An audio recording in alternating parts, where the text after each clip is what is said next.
అందరికీ నమస్కారం.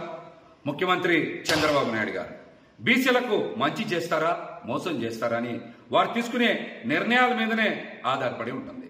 మరి ఎన్నికలకు ముందు బీసీల ఓట్ల కోసం తెలుగుదేశం పార్టీ జనాభాలో సగం తెలుగుదేశంతో మనమని బీసీల ఓట్ల కోసం ఈ స్లోగాన్ని వాడారు. దీన్ని బేస్ చేసుకుని బీసీల రక్షణ చట్టానికి కూడా హామీ ఇచ్చారు.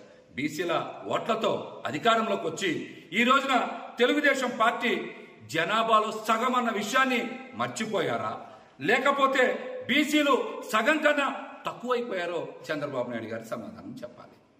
చంద్రబాబు నాయుడు గారు సమాధానం చెప్పాలి.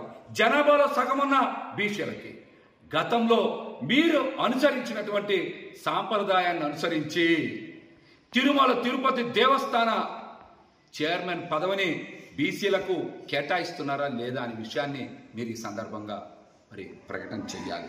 అదేవిధంగా ఒకప్పుడు 2 ఉప ముఖ్యమంత్రి పదవుల్ని తెలుగుదేశం పార్టీ అధికారంలో ఉన్నప్పుడు కొనసాగించినటువంటి మీరు ఈ రోజున ముఖ్యమంత్రి పదవి ఒకటికే పరిమితం చేయడానికి కారణం ఏంటి? మీ పొత్తుల కన్నా బీసీలు తక్కువైపోయారా?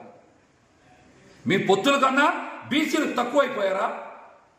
మరి 2వ ఉప ముఖ్యమంత్రి పదవిని బీసీలకి కేటాయిస్తారా లేదా అనేటువంటి విషయానికి కూడా మీరు సమాధానం చెప్పాలి. అదేవిధంగా బీసీలు రాజీనామా చేసినటువంటి రాజ్యసభ సభ్యుల పదవులన్నీ కూడా బీసీలతోనే భర్తీ చేస్తున్నారా లేదా అనే విషయానికి కూడా మీరు స్పష్టత ఇవ్వాలని ఈ సందర్భంగా మేమైతే డిమాండ్ చేస్తూ, బీసీలని నెత్తిని పెట్టుకోమని నేనేం చెప్పట్లా, మాకు సమాన అవకాశాలు ఇవ్వాలని మాత్రమే డిమాండ్ చేస్తా ఉన్నా.